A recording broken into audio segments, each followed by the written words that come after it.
இருக்கார். அவர் டெய்லியும் என்ன பண்ணுவார், ஆற்றுக்கு போய் குளிச்சுட்டு வருவார். அப்படி அவர் போயிட்டு வர்ற வழியில் டெய்லியும் ஒருத்தர் திட்டிக்கிட்டே இருப்பாராம்.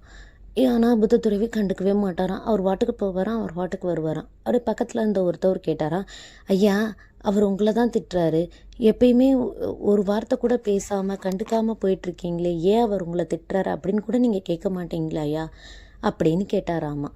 அதுக்கு அந்த புத்தத்துறவி சொன்னாராமா, அவர் என்னையவா திட்டினாரு அப்படின்ற மாதிரி கேட்டினாராம். ஆமாங்க, ரெகுலராக உங்களை தான் ஐயா திட்டுறாரு அப்படின்ற மாதிரி சொன்னாராம்.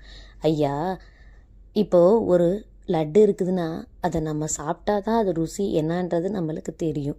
அதே மாதிரி ஒரு கசப்பான பழம் இருந்தால் அதை சாப்பிட்டா தானே அதோடது நம்மளுக்கு தெரியும். அதே மாதிரி அவர் வேலை என்ன, ரெகுலராக நம்மளை திட்டுறது.